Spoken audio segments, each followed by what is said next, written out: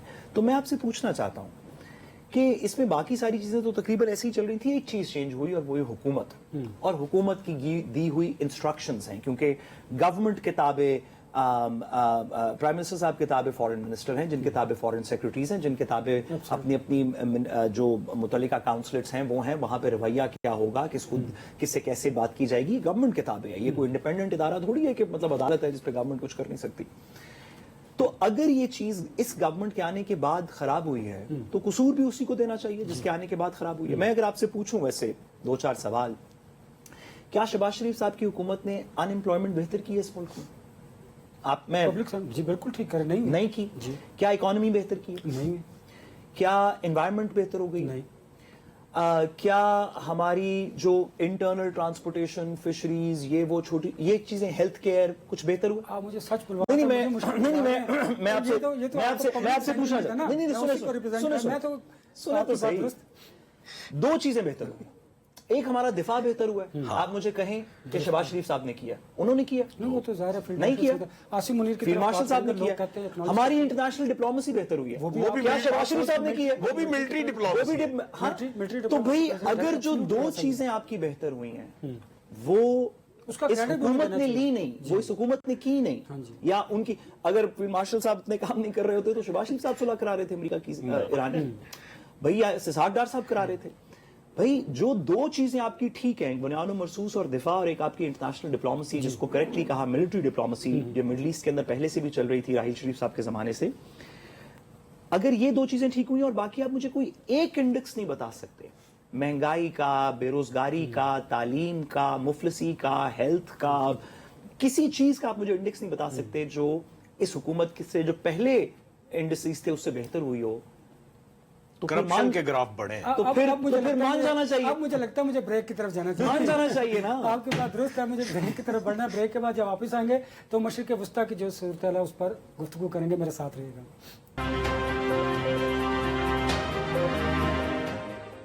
Welcome back.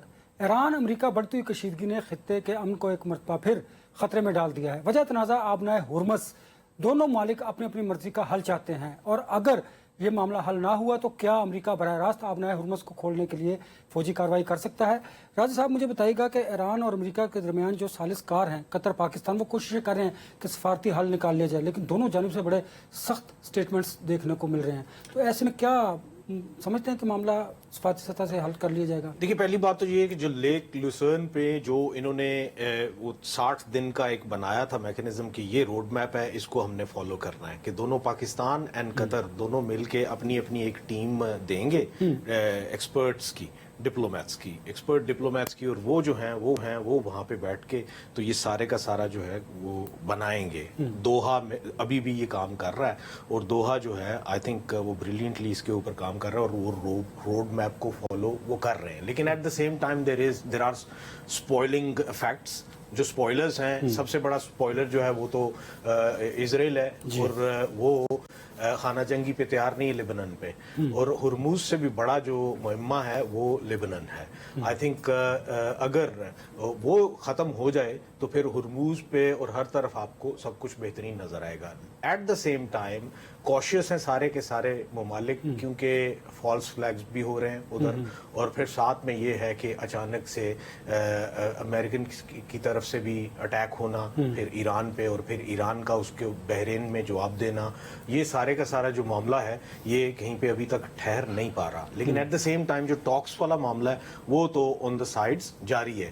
خوشی کی بات یہ ہے کہ اب صرف پاکستان نہیں ہے، پاکستان کے ساتھ قطر بھی ہے، اور قطر اور پاکستان دونوں مل کے انشور کر رہے ہیں. By the way with Pakistan there is a Saudi hand as well. Saudi is like this with Pakistan. تو وہ تو بڑا پازیٹیولی آگے جا رہا ہے. لیکن اوور آل یہ ہے کہ ہرموز کا جو معاملہ ہے، میں اگر پرسنلی اس کے اوپر بات کروں تو I think not the external countries کو کوئی بیرونی ہاتھ نہیں ہونے چاہیے، لیکن جو گلف کے اپنے کنٹریز ہیں یہ تمام جو ہیں وہ ایک کمیٹی بنائیں اور وہ جو کمیٹی ہے وہ ہرموز کو کنٹرول کرے. صرف دو ممالک کے بس کی وہ بات نہیں ہے, اور اس کی وجہ یہ ہے کہ یہ پھر نا ایک قسم کی ایک لابی بن جاتی ہے, پاورفل لابی بن جاتی ہے ود ان گلف. یہ نہیں بننی چاہیے. یہ ایک کیونکہ انٹرنیشنل پوری دنیا کے لیے یہ اہمیت کی حامل ہے, تو ہرموز کے اوپر تو آف کورس یہ ہر حال میں ہونا. بیرسٹر صاحب, ایران اور عمان آپ نے ہرمز کے کنٹرول پر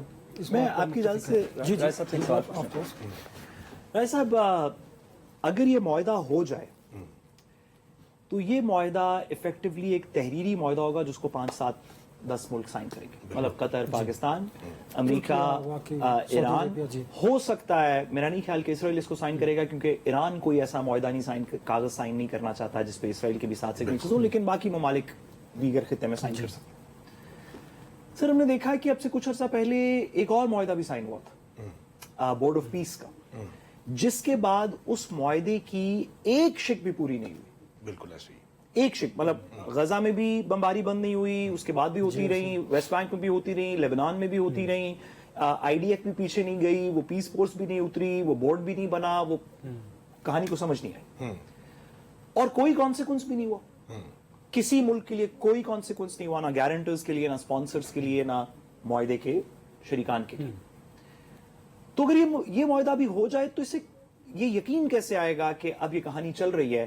یہ بات دنیا نے دیکھ لی کہ ایک ایسا معاہدہ جس میں پاکستان پلس 56 مسلم ممالک گارنٹر تھے کہ اب, اور امریکہ اور 56 مسلم ممالک گارنٹر تھا کہ اب فلسطین یہ کرے گا اور اسرائیل یہ کرے گا اور لیبنان میں یہ ہوگا, اور سب نے سائن کیا تھا, اس میں سے کسی چیز پہ عمل نہیں ہوا. تو اس پہ اگر یہ معاہدہ بھی ہو جائے تو کیسے عمل ہوگا؟ ابھی 2 دفعہ سیز فائر کا معاہدہ ہوا ہے, ایک نے کہا تم نے توڑا, دوسرے نے کہا تم نے توڑا, وہ سیز فائر اس وقت بھی موجود نہیں ہے. تو کیسے یہ کہانی چلے گی؟ دیکھیے, some thing is written on دا وال, اور وہ یہ ہے کہ امریکہ کو یہ ایک فیز چاہیے تھا مڈل میں, نومبر تک کا, کیونکہ ٹرمپ کے اوپر بہت زیادہ پریشر ہے مڈ ٹرم کے الیکشنز کے حوالے سے, اور ان کو بھی ایک لیوریج چاہیے تھی کہ ہم پیس کے لیے کام کر رہے ہیں, عوام کو یہ دکھانے کے لیے کہ we are not at war, ہم تو پیس کے لیے کام کر رہے ہیں, نیگوسیشنز بھی چل رہی ہیں, سب کچھ چل رہے ہیں. تو میرے خیال میں اس سارے تناظر میں امریکہ جو ابھی اس طرف نظر آیا, بیچ میں کوئی الٹیمیٹ پیس کی صورتحال مجھے بھی نظر نہیں آ رہی, لیکن یہ ہے کہ ایٹ لیسٹ انٹل نومبر ہمیں یہ نظر آئے گا کہ دوبارہ سے وہ آل آؤٹ جنگ جو ہے وہ اس کے خطرے نظر نہیں آ رہے مجھے, جب تک کہ مڈ ٹرم الیکشن نہیں ہوتے. اینڈ اسی کانٹیکسٹ میں آئی تھنک جو اسرائیل ہے اس نے بھی لیبنن کو کسی پاسے لگانا تھا, اور اس کو ٹائم درکار تھا کہ ساری کی ساری انرجیز ادھر لگائیں, and at the same time reboost yourself کہ ہم کسی طریقے سے جو اسرائیل والی بات تو پھر اس آئیڈیا کو مزید پروپوگیٹ نہیں کرتی کہ جو کچھ سرکولیٹ کر رہا ہے سرکلز میں, کہ ایفیکٹولی اس پیس پروسیس نے صرف امریکہ کو اور اسرائیل کو کچھ ٹائم بائی کر کے دیا تاکہ وہ ری گروپ کر سکیں. وہ جو انٹرسیپٹرز بھی ختم ہو گئے تھے اور وہ جو لیبنان بھی ابھی سیٹل نہیں تھا, تو ایک سیکٹر سوسائٹی کا یہ الزام لگاتا ہے کہ جو انٹرمیڈیٹرز ہیں انہوں نے جان بوجھ کے 6-8 مہینے کا ٹائم تاکہ ٹرمپ نومبر تک یہ وہ کر کے دیا. اصل میں ہونا وہی ہے جو کہ دیکھیے, اس میں 4 پارٹیز ہیں جن کو کہ فائدہ ہوا ہے, اور وہ 4 پارٹیز ہیں وہ پوری دنیا ہی ہے, امریکہ, اسرائیل, ایران کا بھی یہ فائدہ ہوا کہ ان کو آف کورس تھوڑی سی سکھ کا سانس اور لیوریج تھوڑی سی مل جائے گی. ایٹ دا سیم ٹائم 20% جو انرجی کی ضروریات ہیں خصوصاً ڈیولپنگ ورلڈ کی, اور وہ ورلڈ جو کہ مینوفیکچرنگ کرتی ہے, ان کی جو 20% کی انرجی کی ضروریات ہیں وہ اس ہرموز سے جاتی ہیں, اور وہ ایک حد تک, وہ جس حد تک سٹریچ ہو سکتے تھے سٹریچ ہو چکے تھے, وہ کولیپسنگ پوزیشنز میں چلے گئے تھے. ان کو ایک آف کورس ایک بریدر مل گیا اس سارے میں سے. اوور آل میں بھی یہ سمجھتا ہوں کہ یہ جو ایران اور یو ایس کا معاملہ ہے اور ایران اور اسرائیل کا معاملہ ہے, it is not going to go anywhere. یہ ایز اٹ از رہے گا, اس میں فیزز آتے رہیں گے کہ ہاں جی اب کام ڈاؤن ہو گیا, اب یہ بہتر ہو گیا, اب وہ چیز خراب ہوگی, اب وہ چیز خراب ہوگی. اوور آل آپ جو کہہ رہے تھے کہ کیا آل آؤٹ جنگ کے لیے کچھ شپس لے کے آ رہے, آئی ڈونٹ تھنک شپس وہ لے کے آئیں گے. اس کی وجہ یہ ہے کہ ایران نے جنگ ختم ہونے سے پہلے ہی وہ CM-302 میسائلز جو ہیں وہ پروکیور کر لیے تھے, and they are good enough